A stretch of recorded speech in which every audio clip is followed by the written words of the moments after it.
everyone. Thank you so much for being here. And thank you, Kimberly, for hosting this fantastic event. I only have 15 minutes, so I'm going to talk really fast. First of all, you know, we're here as moms, and so I thought I'd come with a little bit of advice for moms. So I asked my kids, what advice should I give these moms? And they said, be hard on your children, because it gives them something to live up to. And I said, don't be ridiculous. These people are moms. They know that already. So I have a tip for myself, from myself to you. Spend quality time with your children. Make your kids hold your hand and skip with you. Do this with your teens. Do it at the mall. All right, enough with the jokes. Should we get real? Because I want to get real. Because we are in a battle. And I want to see revival in the United States. And that revival has to be in our school system. We need revival in our public education. In Ohio, there's a 10th grade teacher who gave a moral foundations test. Have you heard about this? She gave a moral foundations test to her English literature class. I don't know what she's thinking that the English lit class has to have a morals foundations test, but these are some of the questions. The test asked participants to answer 36 questions, ranking the morality of each one between okay and not okay. Are you prepared? Using both a condom and a pill, a brother and sister decide they want to sleep with each other just once to see what it would be like. Here's another one. A man orders a custom-built sex doll designed to look just like his niece. The teacher has resigned. But the purpose of the test, as written on its website, is to determine which political group one's morality is closest to. You know, it used to be that the morality of all of our political groups was roughly the same. That is not the case today. And this is what we have to come to terms with. The teacher resigned, and a school spokesman said, it is important to understand that this was an isolated incident, and an activity of this nature would never be considered acceptable. It's only an isolated instance because they choose to try to isolate it. But we, the people, we have to wake up. She'd been a teacher at the district since 2007, and you're telling me that nothing like this ever happened in the 10 years that she taught there? How dumb do they think we are? There's a young boy, 10-year-old boy in North Carolina, who was punished for calling his 5th grade teacher ma'am. He'd been taught to show respect to adults, and he called men sir, and he called women ma'am, and he called his 5th grade teacher man, and she said, no more of that, I won't stand for it. So she punished him by making him write on a sheet of paper 4 times across on every line the word ma'am, M-A'-A-M. Both sides. Now, I rack my brain trying to figure out why you would insist somebody do the exact behavior that you want them to stop doing. But that wasn't the point. The point wasn't to correct the behavior. The point was to impose control and power over a little boy. More than that, it was required that his parents sign the paper. So it was the power over the parents that was the imposition. And like that, the parents' authority was undermined in the eyes of their child. Now the parents are the ones who got him in trouble. Do you see what I'm getting at here? The school issued a statement. They always do. This is a personnel matter which has been handled appropriately by the K-7 principal. A personnel matter? What does that mean? Did they fire her? I have a feeling that they meant it's a personal matter, but they don't know the difference between personal and personnel. That's my suspicion. But hey, they're in education, right? The idea that they require the parent's signature is what we really need to pay attention to. And when you send your kids to school, you have to know that the moment the school sends home a piece of paper that says, you know, your child comes home in kindergarten, Mommy, you have to sign this. Teacher says you have to sign this. Your authority has been undermined in your own home. You are now under the school's authority. But you have not relinquished any of your responsibility. And this is the big ruse that is happening from our education system onto us, is that somehow the education system is taking care of it all. Somehow we are delegating responsibility for the education of our children, but you know there have been many lawsuits of parents suing the school for not teaching their children how to read, and they've lost every one, because the judge always rules that it's the parent's responsibility to teach the child. So I come at this from a homeschool perspective, but my perspective is, I've been homeschooling long enough that I've been out of the system long enough that I have the ability to look at the system from outside of it. And that's what I want to share with you today. So not only are we going to talk about the state of our schools, but I want to give you some of the tools that we are going to need to see revival in our education system. We need to revamp our education system because it's not going away, folks. We need to fix it from the inside. In Maryland, there were two girls who followed a young girl into the bathroom and beat her to death. I remember this very well because I was on the air at the time, and within hours, the school superintendent came out and said, "Our schools are safe." All evidence to the contrary. I was so offended that the superintendent would lie with a blank face after a young girl had just lost her life. And yet the next day, all the parents sent their kids back to school. Do you know why? This is going to shock you. We're used to being lied to. We take it for granted that somehow they're telling the truth and we can't believe our own lying eyes, right? We are 27th in world education rankings. We spend more per capita than almost every country except Switzerland. And yet we're 27th in the world. That puts us behind Lithuania. Nothing against Lithuania, but come on, seriously, folks, we're the United States of America. We've had 9 overhauls of our public education system in 30 years. That's one every 3 years, each one purporting to fix the problem, and each one failing. And the latest one, of course, is Common Core. Are we all familiar with Common Core? Yeah? Do you know what the test results said about Common Core before they implemented it? Do you know what the results were about how effective it was going to be? No, you don't, because they didn't test it. They did not test it. They spent billions of dollars on it, and it was completely untested. So let me ask you something. If the school drives a school bus up to pick up your kid and says, "This is the maiden voyage of this school bus, we haven't tested the brakes yet, hope it all works out well," are you going to put your children on that bus? No, you won't. And yet somehow they shoved Common Core down our throats. And it is damaging our children. And so we need to rise up and fight. And you know what we need to fight like? We need to fight like a mother. All right, I'm going to share a quote with you from my book. This is the opening quote from my book because I think that it colors everything that we think about our education system. This is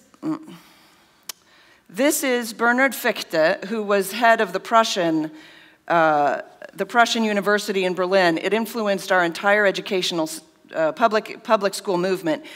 Education should aim at destroying free will so that after pupils are thus schooled, they will be incapable throughout the rest of their lives of thinking or acting otherwise than as their schoolmasters would have wished. When the technique has been perfected, every government that has been in charge of education for more than one generation will be able to control its subjects securely without the need of armies or policemen. That's why when I speak on home education, the first thing that a parent says to me typically is, "Oh, I could never do that." Not, "Oh, that sounds really hard," or "Oh, I don't want to do that. I can't do it. I can't do it. Because they've been taught that they can't do it. You've all been taught that you're incapable of doing anything that you haven't been formally lectured on, preferably by a teacher at a blackboard. And I'm here to tell you that you can. You can do more than you can imagine you can do. You can do great things. Kimberly's a great example. Where did you go to school to put together conferences? Nowhere. She made it up as she went along. She said, I want to see this thing happen. I'm going to make it happen. If you want to see reform in the schools, you make it happen. It's not going to happen without you. Who said this? The state must declare the child to be the most precious treasure of the people. Anybody? Any ideas? The quote continues, as long as the government is perceived as working for the benefit of the children, the people will happily endure almost any curtailment of liberty and almost any deprivation. Adolf Hitler. Of course, we know Lenin said, give me 4 years to teach the children, and the seeds that I've planted will never be uprooted. Ladies and gentlemen, we don't have public schools, we have government schools. And that's a conflict of interest. That's why we're turning out little socialists. How do I know this? Because a declared socialist octogenarian got more votes from the youth than the 2 presidential candidates combined. This is a very dangerous place for us to be. When our children have been taught in our government schools that socialism is grandpa with candy, and they believe it because they haven't been taught the truth that socialism has killed over 100 million people in the last century. And we need to fix this, and we need to fix it now. Jim Carrey came out recently and talked about how we should just own socialism. The Democrat Party should just embrace socialism because it's really great. Clearly, he went to public school. I should say government school. There's a Venezuelan journalist who answered. His name's Marquez. He answered this. In Venezuela, we've seized hatred for the word socialism. It represents oppression against a people, the destruction of a flourishing nation, and the despair of its citizens. We have evidence right in front of our eyes, and our children are being taught lies. Booker T. Washington stated, anyone can seek a job, but it requires a person of rare ability to create a job. What we should do in our schools is turn out fewer job seekers and more job creators. And I know we heard Lisa talking about the fact that our schools are career readiness and college prep, which is really just worker bee. Schools are turning out work, but that's what the government wants. The government wants you to sit down and shut up. That's what you've been taught to do in school, and that's what you should do because that allows the government to take more power. And I'm telling you, those days have passed. We've gradually given our government more and more power over education. And so I have to ask you on a scale of 1 to invading Russia in winter, how bad an idea is that? Invading Russia in winter. It's about that, right? Why aren't we teaching civics in our schools? Why isn't the government teaching civics? Because American civics is the government is of the people, by the people, and for the people. The power resides with the people. Why would the government want the people to know that? That's why it's a conflict of interest. So now, quickly, what are you going to do about this? I want you to be fired up. I want you to understand that you are needed. You are drafted into this war to fight like a mother for our children, for the future of this country, for the prosperity of the world. Our capitalist ideas have created the world's greatest prosperity, the greatest growth for humankind that the world has ever seen. Look at every other country in this world. They want what we've got. We're not swimming to Cuba. They're coming here. And we need to own that. We need to recognize that. And we need to use it. Now, the people that are against you will be loud and obnoxious. That's the language that they speak. And you say, well, I don't want to get down in the dirt with them and be loud and obnoxious. Sometimes that's what it calls for. Guadalcanal, we took over the American armed forces.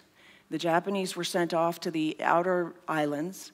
They stayed on the islands for a while. There was no food. There was nothing for them. They finally waved the white flag. And so we sent over a small dispatch of Marines to bring them back. I believe it was Marines. And they went over, and the Japanese slaughtered them all. Sometimes people don't fight fair. But we have the truth on our side because we know what's right. You have to get over your insecurity. You have to keep telling yourself, the only reason I don't think I can do this is because that's what I was taught. And that's what they're teaching your children in school. So a parent says to me, oh, I could never homeschool my child. I could never do it. And I say, you went to high school, right? Did you graduate high school? Yeah, I graduated high school. Okay, so you're a high school graduate, but you feel incapable of teaching a third grader. And yet you're willing to send that third grader back into the same system, arguably a worse system than what graduated you. Please don't do that to your children. Give them the idea that they are more than capable. Because that's the idea of America. We didn't know how to do America when we founded America. The founders didn't know how it was all going to turn out. They called it a great experiment. You need to get involved on your school boards. You need to speak at the school boards. You need to find out what they're arguing over, what they're deliberating. You need to go there and let your voice be heard. You need to campaign. You need to run for school board. You all should be running for school board.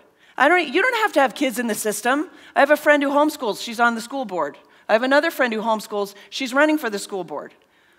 If you can't run for school board, find somebody who has your values and campaign for them. Get the vote out.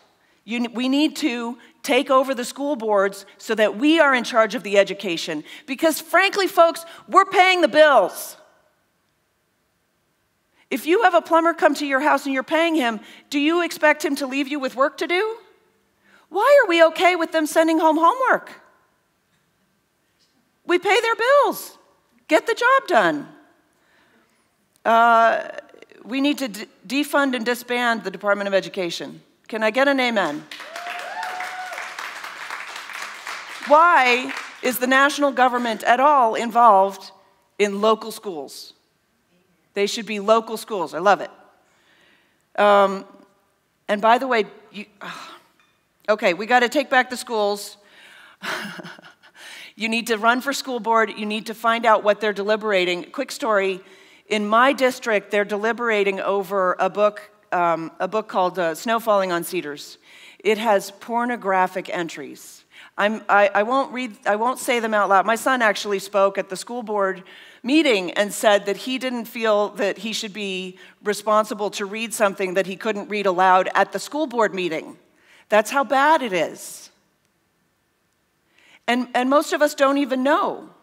In fact, with Common Core, they're putting everything online so that you can't know. Your child will never bring home the test. Ladies and gentlemen, we owe more to our children. And I know you've got busy lives, you've got stuff going on, you've got stuff that you have to get done. This is important. We need to prioritize because we are losing our country, we're losing our freedoms. And if America goes, the world doesn't stand a chance. So, can I get you all to clap once if you're on board? Okay, we're going to try that again. One clap if you're on board.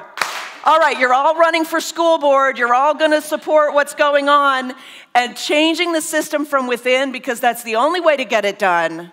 But we can do it. Who's on board? Thank you.